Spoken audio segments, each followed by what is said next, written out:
Hello students, welcome back to my channel. हम आपकी worksheet number 18 करने वाले हैं, जो आपकी एसएसटी की वर्कशीट है। ठीक है बच्चों, वर्कशीट का नंबर 18।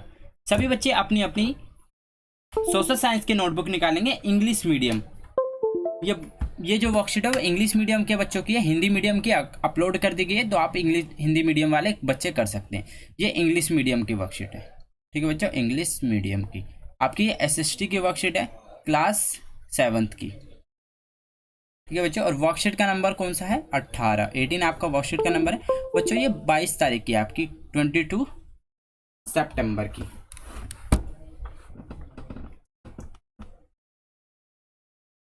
22 सितंबर की।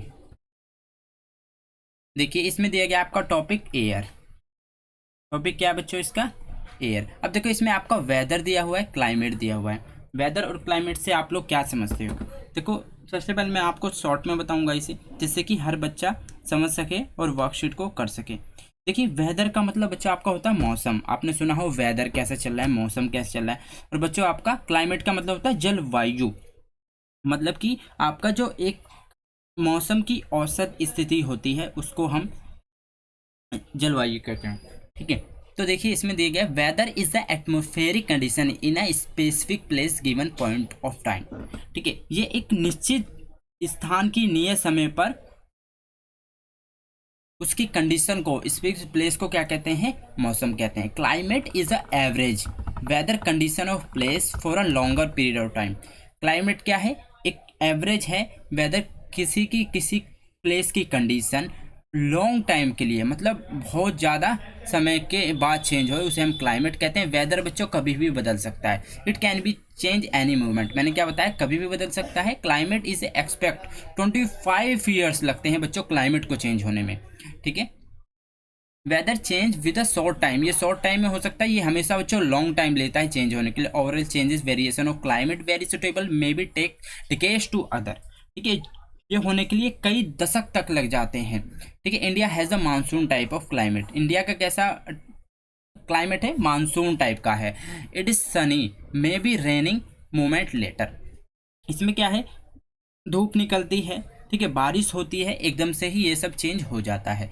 Activity 1, how do you know about temperature weather forecast of your city, how does this help you. इसमें कहते हैं आप अपने शहर का जो तापमान है किस प्रकार जानते हैं। देखो आपको पता है कि ये तो मानसून है, ठीक है, तो बदलता रहता है। मौसम का प्रयोग आपकी किस प्रकार सहायता कर सकता है?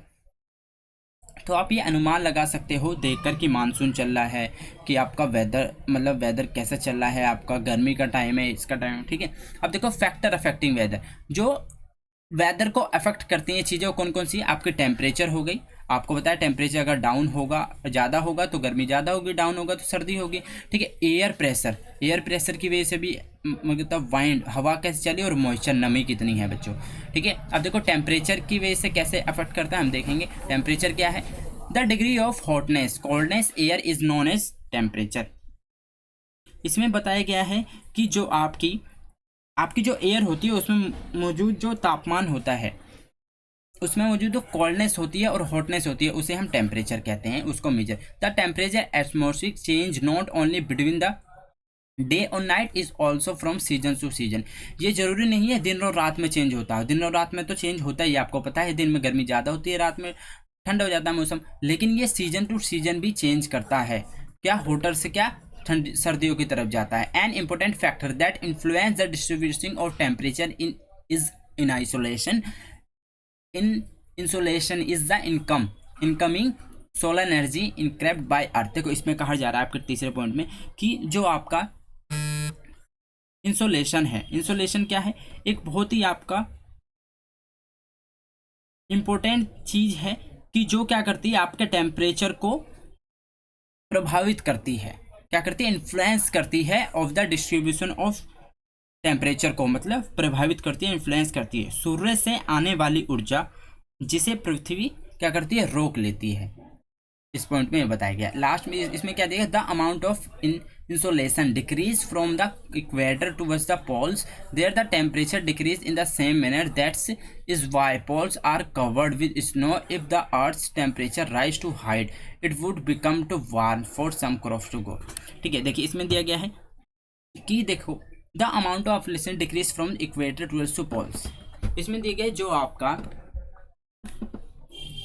हमने जो इंसुलेशन पढ़ा था वो जो आपका होता है वो क्या होता है कि किसकी तरह घटती चली जाती है, आपका इसमें दिया गया है पोल्स की तरफ क्या करती चली जाती है, घटती चली जाती है। इसलिए जो होता है आपका जो टेम्परेचर होता है वो भी घटता चला जाता है। इसी के कारण इसी के रीजन से क्या होता है, जो आपके पोल्स होते हैं वो किससे ढके हुए होते हैं, ग्लेशियर से ढके हुए होते हैं, किससे, आइस से ढके हुए होते हैं।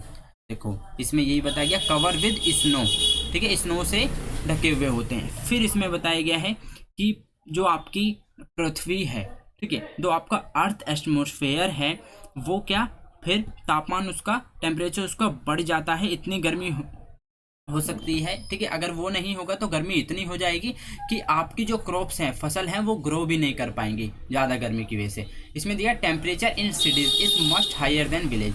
गांव के कंपेरिजन सिटी में टेम्परेचर ज़्यादा होता है, क्यों, क्योंकि वहाँ पे बच्चों मोर फ्यूल होते हैं, व्हीकल्स होती हैं, फैक्ट्रियाँ और अदर एक्टिविटीज़ होती हैं। इसमें थर्मामीटर के बारे में बताया गया, it is use to measure the temperature, the standard unit of celsius, ठीक है, डिग्री सेल्सियस होती है थर्मा मतलब टेम्परेचर नापने की स्टैंडर्ड यूनिट, ठीक है। अब देखो बैरोमीटर, बैरोमीटर एयर को यूज करने में किया जाता है। एयर प्रेशर जो आपका प्रेशर बताता है वो क्या है, बैरोमीटर कहते हैं उसको हम, ठीक है। ये आपके मोस्टली जगह लगा रहता है जहाँ से आपकी कोई एयर एयर निकलती है तो, ठीक है। एक्टिविटी दी गई है, note down the weather report of coming week and observe the changes occurring in the weather, ठीक है। देखो इसमें आपको क्या बताना है, इसमें आपका दिया गया है गतिविधि के अंदर कि आपको कुछ नहीं, सिर्फ आपको इसमें नोट डाउन करना है रिपोर्ट वीक, या ऑब्जर्व करना है अकरिंग वेदर, कि वेदर कैसे कैसे चेंज हो रहा है, कब ठंड हो रही है, गर्मी, ठीक है। ये सिर्फ समझने वाली बात है, मेन आपके क्वेश्चन आंसर है जो आपको जरूर करने हैं, ठीक है। Why does amount of insulation decrease from equator towards and poles, ठीक है, आपको ये बताना है। तो सभी बच्चे अपने अपने नोटबुक निकालेंगे, हम हैंड टू हैंड इसके आंसर करेंगे, जिससे कि एक एक बच्चा अच्छे से आंसर को समझ सके और कंप्लीट कर सके, ठीक है बच्चों। देखिए आपको इसमें क्या लिखना है,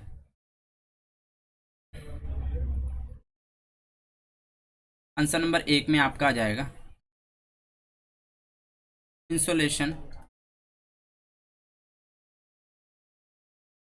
is the incoming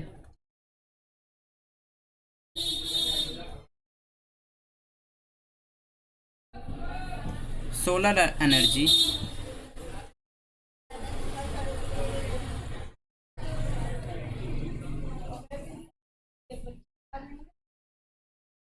intercepted by the earth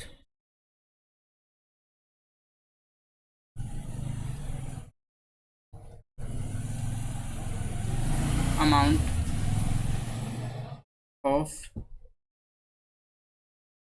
insolation decreases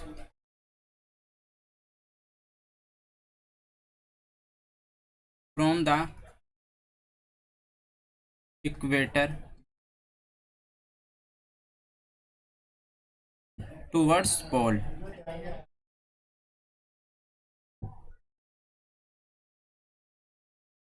because sun rays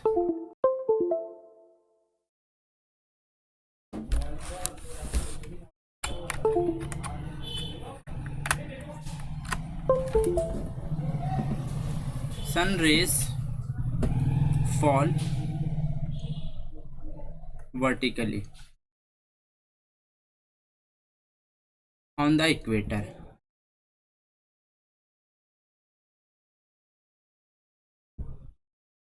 and slant on the poles,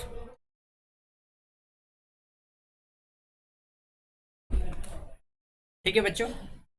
अब चलते हैं हम सेकंड क्वेश्चन पे। सेकंड आपका दिया गया है इसमें, why does temperature in cities must higher than that of village. देखो इसका आंसर आपका वर्कशीट में ही दिया गया है,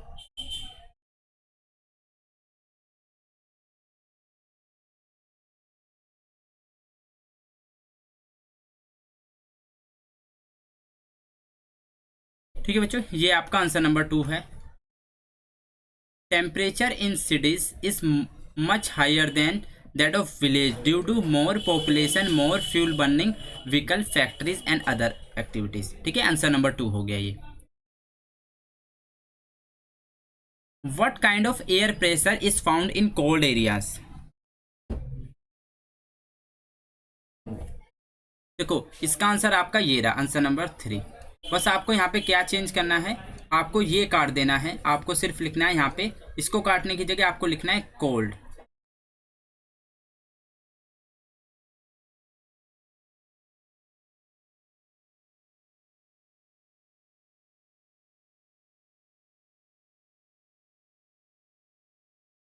देखो कोल्ड टेम्परेचर, ठीक है, आपको यहाँ से स्टार्ट करना है. Cold temperature, the air is cold is therefore heavy air shrink and create high pressure area. High pressure is associated with clear and sunny skies. ठीक है बच्चों, ये आपका आंसर नंबर 3 हो गया. तो आपके तीनों मैंने आंसर करा दिए, होपफुली आपको अच्छे से समझ में आए होंगे. ठीक है बच्चों, अगर आप लोग गेम में पार्टिसिपेट करना चाहते हो तो नीचे मेरा चैनल का लिंक दिया गया है, दूसरे चैनल का सुजीत सिंह के नाम से, आप वहां पे जाके देख सकते हो. व्लॉग की वीडियो डली हुई है जिसमें मैंने विनर बताया, जिसमें अगली वीडियो में आपको विनर दिख जाएगा. और नेक्स्ट वीडियो में बच्चों न्यू जो व्लॉग आएगा उसके अंदर आपको न्यू गिफ्ट देखने को मिलेगा. ठीक है, तो आप लोग अगर सब्सक्राइब करके रखोगे, बेल आइकन पे क्लिक करके रखोगे, तो जैसे ही वीडियो आ गया आप उस पर कमेंट कर दोगे और उसमें सेलेक्ट वही बच्चा होता है जो डेली मेरे चैनल से वर्कशीट करता है, 10 फ्रेंड के साथ शेयर करता है, वीडियो को पूरी देखता है. ठीक है बच्चों, मिलते हैं नेक्स्ट वीडियो में. Till then bye, be safe, stay healthy. जय हिंद, जय भारत.